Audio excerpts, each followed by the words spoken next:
জুলাই গণ অভ্যুত্থানে নিহত পরিবারের সদস্যদের চাকরি, সম্মানী ভাতা সহ সব ধরনের সহযোগিতা অব্যাহত রাখা হবে বলে জানিয়েছেন জুলাই শহীদ স্মৃতি ফাউন্ডেশনের সাধারণ সম্পাদক ও সমন্বয়ক সার্জিস আলম।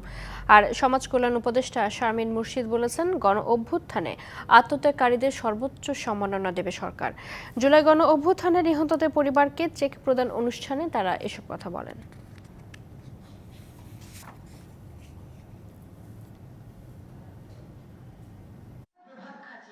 শহীদ পরিবারের পাশে বাংলাদেশ, এই স্লোগান নিয়ে ঢাকা দক্ষিণ সিটি কর্পোরেশনের নগর ভবন মিলনায়তনে জুলাই গণ অভ্যুত্থানে নিহতদের পরিবারকে চেক প্রদান অনুষ্ঠান।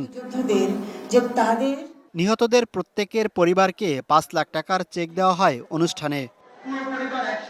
চেক হাতে নিয়ে গণ অভ্যুত্থানে নিহতের পরিবারের সদস্যদের অনেকেই কান্নায় ভেঙে পড়েন। এ সময় তারা তাদের সন্তানদের শহীদি মর্যাদা প্রদানের দাবি জানান। অনুষ্ঠানে জুলাই শহীদ স্মৃতি ফাউন্ডেশনের সাধারণ সম্পাদক সার্জিস আলম বলেন, চলতি মাসের মধ্যে সব ধরনের যাচাই বাছাই শেষ করে অন্যান্য সুবিধাদি দেওয়া শুরু করা হবে। এটি মাত্র শুরু হচ্ছে। শিয়া বাটার ও ভিটামিন ই সমৃদ্ধ lily glam beauty soap. Lily, always beautiful.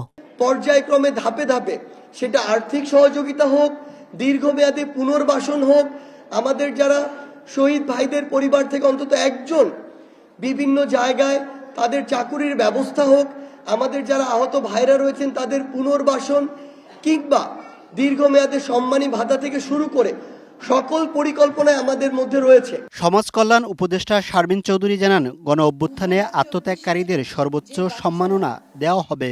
আমরা আপ্রাণ চেষ্টা করব পরিবার হিসেবে আপনারা যারা আছেন, আপনারা যেন সম্মানের সাথে দেশে আপনারা যার যার জায়গায় অধিষ্ঠিত হতে পারেন।